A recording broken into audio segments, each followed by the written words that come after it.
She is Cozy Louise, and she really wants to introduce herself to all of you. So, we're going to talk about the Game Awards today. Are you ready for that? Talking about the Game Awards? Here we go. Let's go. Game of the Year. We had Astrobot. That's not a surprise to me. So Astrobot and Final Fantasy VII Rebirth have tied for the most nominations with 7. And that seems like a lot. Sure. To me, for both games. I've heard a lot of great things about Astrobot, and it's kind of fun that it's done so well. I mean, we'll see if it wins anything, right? Because it could be nominated a bunch and not win it all. But I think it's fun that it's done so well. Final Fantasy VII Rebirth seems a little less surprising to me because people love the first one.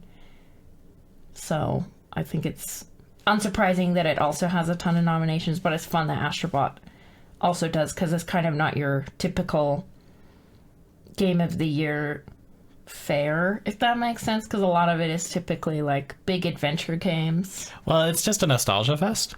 Yeah. Which does great. Yeah. You know? And that's popular right now. I mean, that's like what Marvel is. Yeah.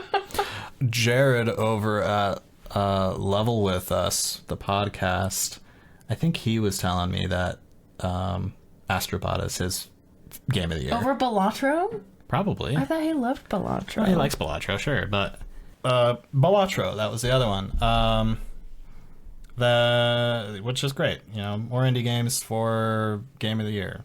I agree. I'm good for that. Black Myth Wukong. That one doesn't surprise me either. Doesn't surprise me at all. Elden Ring, Shadow of the Erdtree. I have theories about this. That's the one that I think people are talking about the most. Yeah.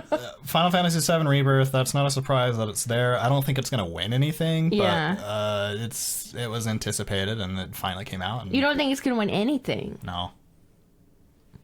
Hot take. Then, like, Best Game Direction is the same list exactly. Yeah. Does that normally happen? Yeah, basically. Best Art Direction is almost exactly the same, except it doesn't have Balatro, and it has Neva, which you were telling me about. I haven't heard of the game. It's a game where you you have a companion that's a wolf. It looks really pretty. I remember seeing it. It's made by the people who made Gris, which is just a beautiful game as well. I've heard great things about it. I haven't played it or watched anybody play it, but it looks gorgeous. I hadn't heard about it until today, so that doesn't bode well for it. Yeah, I don't think it's gonna win because, I mean, it's one of like maybe 2 nominations total. Best Narrative actually has some variety, which is nice. Because we've got Final Fantasy VII Rebirth, we've got Like a Dragon: Infinite Wealth, which a lot of people liked. Metaphor Refantasio, same thing, it just keeps popping up. Senua's Saga Hellblade 2, which I'm surprised to see nominated here. Just, it was anticipated and it finally came out, and then I feel like it was kind of received in a lukewarm way. But I think that was more because the game was boring to play, not because it wasn't beautiful and written well. Yeah. So I don't know. I haven't looked at it that closely. And then Silent Hill 2, the remake. I have seen some people suggesting that it should have been in the running for Game of the Year. And then I've seen other arguments that remakes generally shouldn't be in the running for Game of the Year because it's just rehashing an idea that already existed or using material that already existed. They're really different. They are. Who picks these nominations? Journalism. Journalism? Journalism, the idea. No. Oh, okay. This is Phantom person or being journalism. The monolith that is journalism chooses it. No. Different game media companies choose the nominations. So game reviewers from IGN, I'm spacing on all of them, even though IGN is the worst one. But there's a lot. I think I've looked at the webpage and there's probably like 100 or so. Yeah, there's a bunch of reviewers and a bunch of games journalism platforms and publications that I'll choose who the nominees are. And then once the nominees are chosen, it's a popular vote after that. So that's where I go back to making the comment that Metaphor Ray Fantasio, it's cool that it got nominated, but not enough people have played it. Yeah. And because it's a popular vote, it's not going to win. Yeah. Even though it maybe deserves it. I don't know. Haven't played it because it just came out. Do you think the same will happen to like Arcane for the best adaptations? Because like it's not all out yet. Yeah, I mean, I was talking to you about that earlier, that I think it's a little silly that Arcane is there, because when we're filming this, and when the nominations were announced, Arcane hasn't even finished. Arcane season 2. The rest of it comes out on Saturday, so it's not even all out yet. Yeah, and so it's like, why is this nominated for best adaptation if it's not even done yet? Like, how do we know? And how many people are going to vote for it just because it's cool? Right. You know? I could see Fallout winning. Well, Fallout should win. Fallout. Anyway, I've been thinking about writing a whole video about the Fallout TV show. And I haven't even really played the game. But anyway, that's a side thing. Yeah, we'll get into all of that in another video, just because I'm obsessed with that show. The word adaptation, it actually adapts the game compared to just adapting a narrative. Which is like what Arcane does. But anyway, that's another topic for another day. Yeah, you don't watch I mean, yeah, you can watch Fallout and go, that looks fun, I want to play that, and you can get a similar experience. The experience is similar. You don't watch Arcane and go, maybe I should play League of Legends. So many tweets I've seen are basically like, don't play it, don't download it, no matter how good the show is, don't give in, don't do it. Okay, so let me give you a hard take here. So we were talking about DLC. Yes, that's been the hot topic today. That has been the hot topic. Because this is a new thing, that they're allowing DLCs to be part of like the regular awards. Because last year they had, is it Phantom Liberty, the DLC? So the Cyberpunk DLC, Phantom Liberty, was nominated for Best Ongoing Game. And I think that was a great category for it to be in. Yep. It was like Phantom Liberty was my personal gameplay experience of the year last year, but it's a DLC, and I understand that, so I'm not going to try to say... It's not a new game. It's a game. Yeah. Calling a DLC a game, I think, is just fundamentally wrong. It doesn't matter how big of an experience it is, because I've seen some arguments that, Shadow of the Erdtree is, like, almost the size of Elden Ring... the base game. Yeah. But it's still a DLC. It still requires a purchase of another game to access it, and you have to play a significant amount of Elden Ring to get to Shadow of the Erdtree.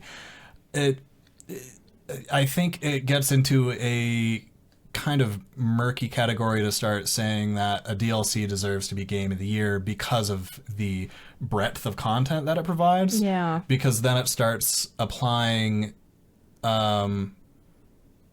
the value of it starts how am I trying to say this? Well, you were basically telling me like it's hard to have that conversation of like the amount of hours you spend in a game is how much like money you're willing to spend on it, how much it's worth to you. And I think about like Astrobot, which I've heard is great, but isn't a very long game.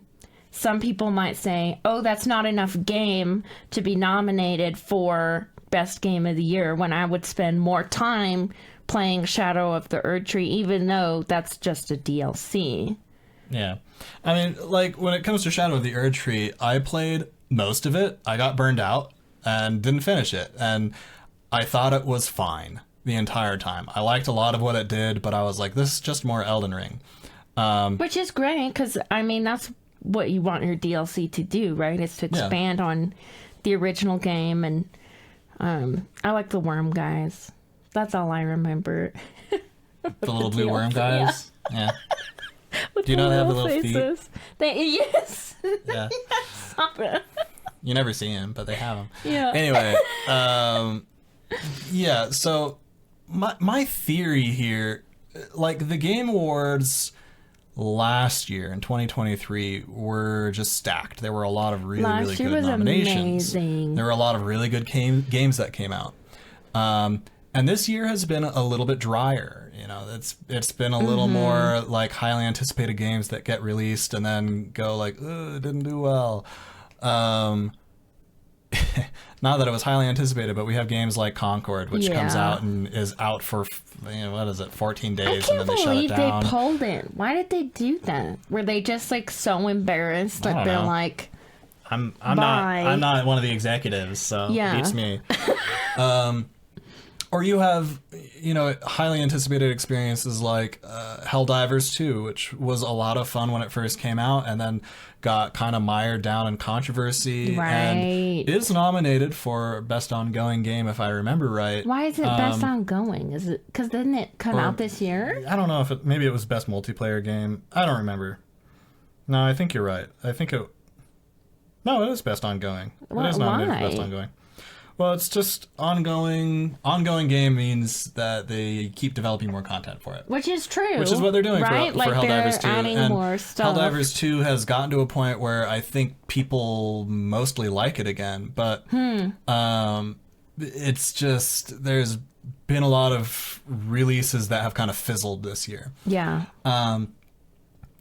All that to say, I feel like for the Game Award, like the Game of the Year category, maybe the reviewers, the journalism, did not have enough games that they felt were compelling, and they were like, but what about Shadow of the Erdtree? That was a big release. And I feel like that's why it was a week ago.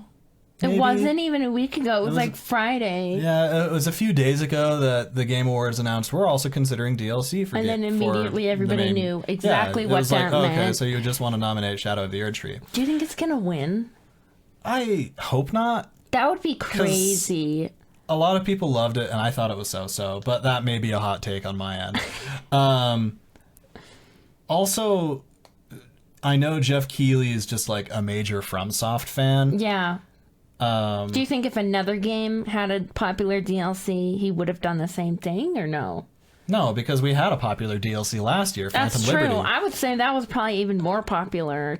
Yeah. I mean, for something that has a similar number of hours of content as Shadow of the Erdtree, and also came with a major update to a game that brought it from embarrassment to like one of the best games I've played. Yeah, it really needed it. It really needed it. Like that was a triumph of development, and Shadow of the Erdtree is cool, and that was it. I don't know. It's more of the same. Again, I fizzled. I was like, this is just so much more Elden Ring, and I there were parts of it that I just thought were incredible.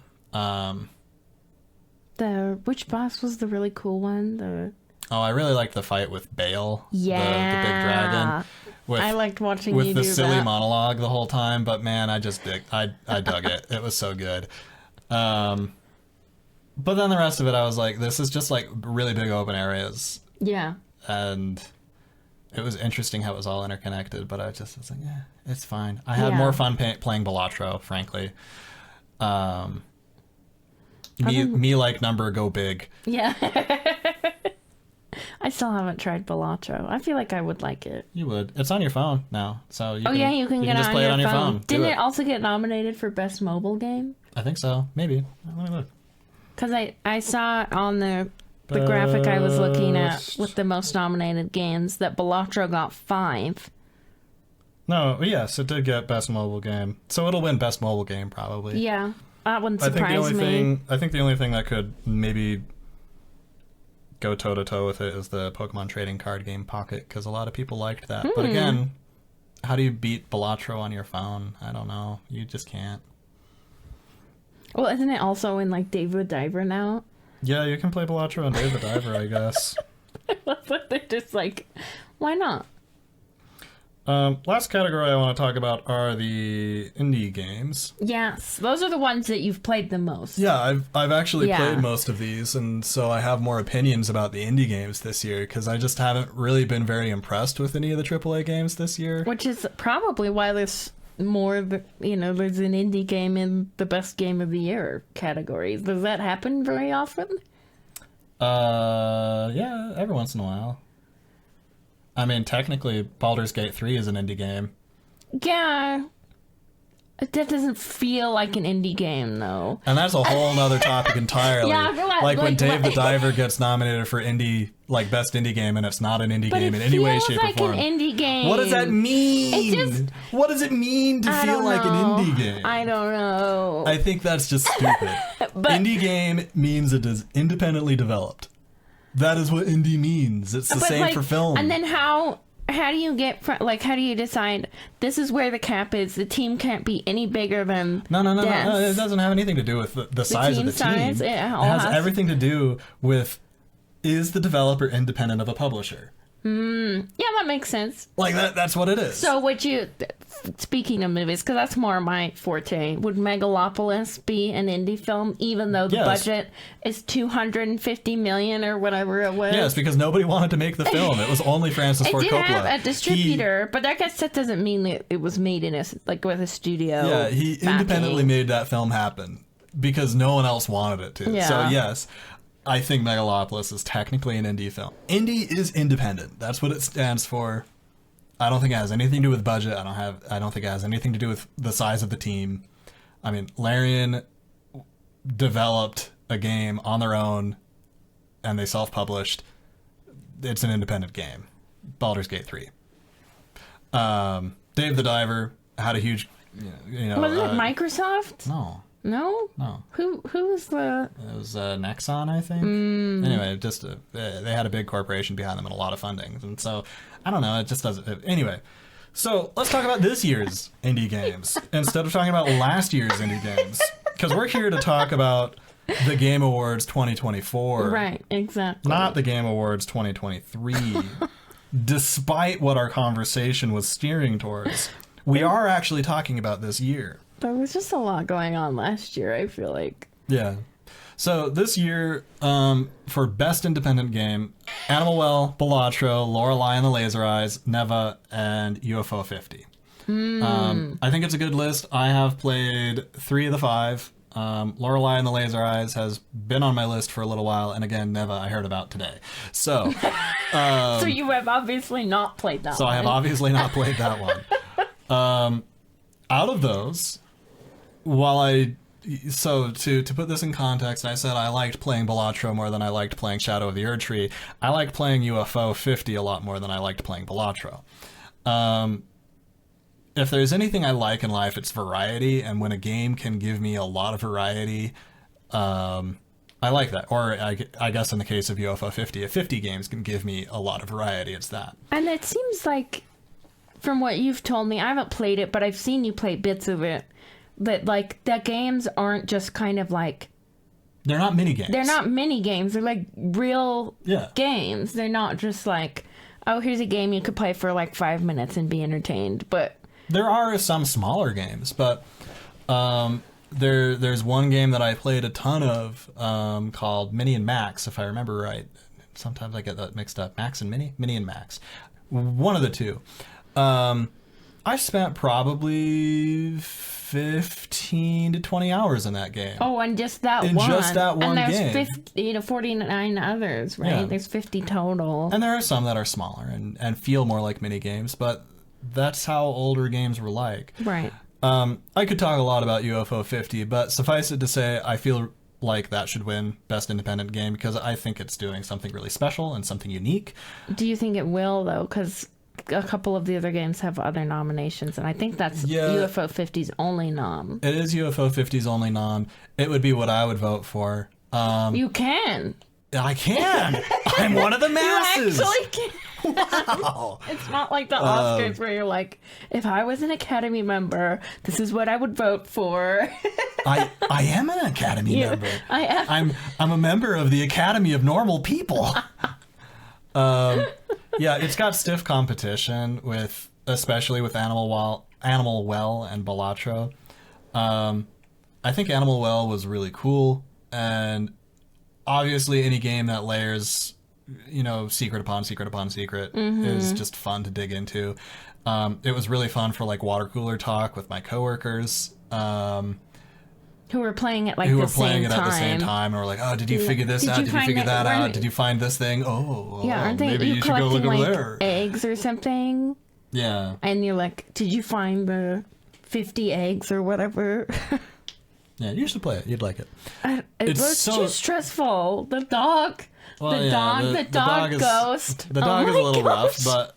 I just watched you play through to the main part of it before you started doing like more of the side stuff, and I was like terrified of the spooky dog. Yeah. It just wants to play fetch. That's all it is, and you stole its frisbee, so it's going. It's so sad. You stole the frisbee. Yeah, you give it a new one now. So in terms of indie games, it's a stacked category this year. I think it's a more compelling race than like Game of the Year. Yeah. Well, it helps that you've played more than half of them. Yeah, but it also helps that they're actually all good games too. Yeah. I am happy that the Zelda Echoes of Wisdom got a couple noms. I know it wasn't like earth-shatteringly popular, but I really liked it, so I'm happy that it's appeared a little bit. Yeah. I don't know if it'll win anything. I don't think it will win anything, but I'm happy it's there because I really liked it. So the ones that was nominated under... It was like Best Family Game and... Yeah, Best Family, it's not going to win that. Because it's going against Astrobot, The Plucky Squire, Princess Peach Showtime, and Super Mario Party I think Jamboree. It'll go to Astrobot or Super Mario Party. Yeah, I think People you're right. love Super Mario Party. I've considered getting it because I just hear great things about it. But it also, I've seen lots of TikToks about it ruining people's relationships, so I don't know if I want that.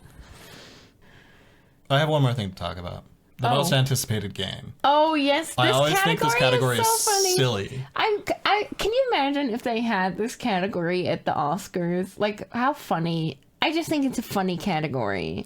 Well, it's funny because, like, for, I want to say 3 or 4 years, the winner was always the sequel to Breath of the Wild. And then they didn't have the name for it. It was just the sequel. Yeah, because they didn't have... they hadn't announced the name yet. Game development is so much longer than movie production that some of these have been on there for, like, many, many years. You know? So... to that point, this year we've got Death Stranding 2 on the beach. That's a subtitle for real? Yeah.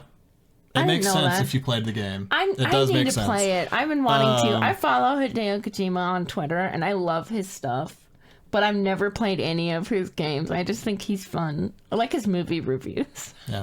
So I think that's coming out next year. I think so.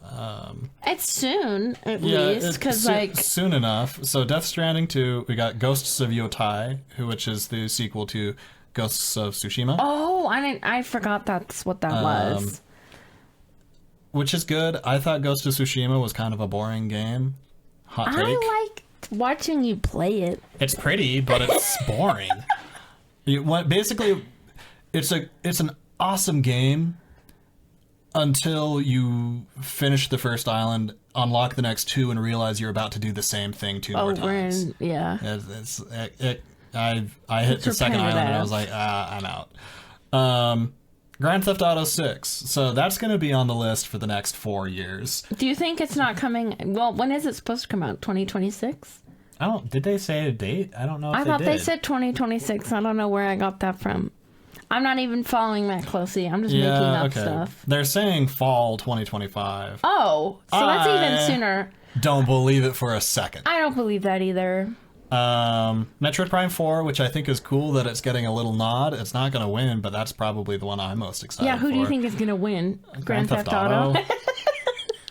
I mean... I've never played a Grand Theft Auto game. Grand Theft Auto 5, the game that's like one of the most profitable games ever made. That's true. I'm sure that. The last one on that list is Monster Hunter Wilds, which a lot of people are very excited for, and they just had a open beta that I think went well for them. That's great. I love to hear when stuff goes well for people. Sometimes people in the video game world are so vicious when stuff doesn't work. This was Cozy Louise and David talking about the Game Awards. Peace. Your outros are so much more fun than mine. Do you see a video game? Where? That's right. It's over there. This is why I can only do stuff by myself. I can't. Do you see a video game here? Do you see a game console? I don't see it. Do you see a controller? That's right. Thanks for watching. Bye. How was that? I hope you don't use that one. I was staring at the camera very intensely.